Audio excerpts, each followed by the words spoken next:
22 वर्ष झालं कुटुंबात काय चाललं मला माहित नाही. तर पाहुणरावळी कुठून आणतो? सगळं राज्यच पाहुणा आहे. प्रत्येक मराठ्यांसाठी मी लढणार आहे. मराठा आंदोलक म्हणून का, एवढाच माझा प्रश्न आहे. बाकीचं काय तुला प्रश्न तिकडे तिकडे उद्योग बघा तुम्ही. आणि मी थांबत नसतो देवेंद्र फडणवीस, थांबत नसतो मी. तू किती मला एकटा पाडायचा प्रयत्न करा ना, असल्या षडयंत्र काय होतं मला, कारण तू मागे षडयंत्र केले सगळे.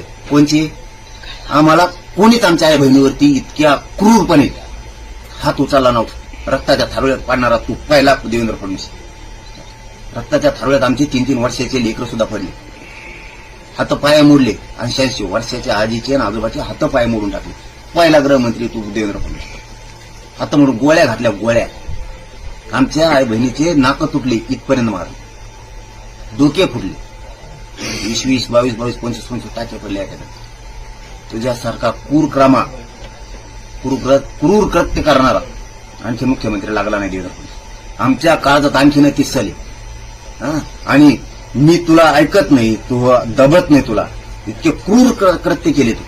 ते हल्ला करून भयंकर हल्ला केला होता की राज्याच्या पाठीवर. असला हल्ला कोणत्याच गृहमंत्र्यांनी केला नव्हता. असला हल्ला तू केला. आणि मग ते आता झाकवायसाठी, आरक्षण न देण्यासाठी, मराठ्यांच्या जीवावर पुन्हा सत्तेत आला. आणि ते न देण्यासाठी आता तू मला माझं तोंड बंद करायसाठी नवीन चाला, नवीन षडयंत्र रचायला लागला. पाहुणे रावळे, महापूर राज्यच पाहुणा आहे. पूर्ण राज्यात मायबापी, पूर्ण राज्य देवी. थांबत नसतो मी. समाजापेक्षा मोठं कोण नाही. कुटुंबाला बघत नाही मी आणखी या समाजासाठी. समाजाला वारं सोडित नाही मी. भेट नाही तुला.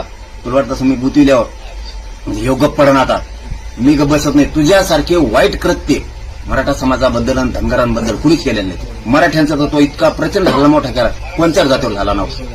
तू तेवढीने पोट नाही भरलं. तू आमच्यावर 307 केला इथंच. आमचे डोके फुटून, आमच्या डोके रक्ताळ्या आईमाईनी त्यांच्या रक्तात पडलेला असून आजही बाजार झोपून येत आमच्या आई. लाज वाटत नाही तुम्हाला थोडी सुद्धा सरकार चालवताना आत्ताही? आणि काय माझं तोंड बंद करायसाठी नोटिसा देतो?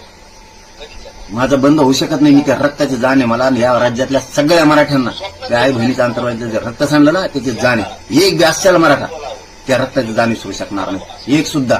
तू त्यांच्यावर 30-7 केलं आणि ज्या पोलिसांना मारलं त्याला बरठे दिले. विसरलो नाही भाऊ आम्ही, आणखी विसरलो नाही.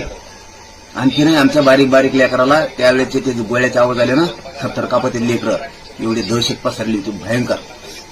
रक्ताच्या थारोळ्यात पाडणारा पहिला तू एक कलंक लागला या राज्यात. तेवढं थांबला नाही तर राज्यातल्या मी थांबावं म्हणून, मी आरक्षण मागू नये, गरीब मराठ्यांचे पोरं मोठे होऊ नये, नोकऱ्याला लागू नये, शिक्षण घेऊ नये म्हणून तू राज्यात लाखो पोरावर गुन्हे दाखल. मी रोखाना तरी पण गरिबांसाठी, ते सुद्धा माझे पाहुणेच सगळे राज्यात.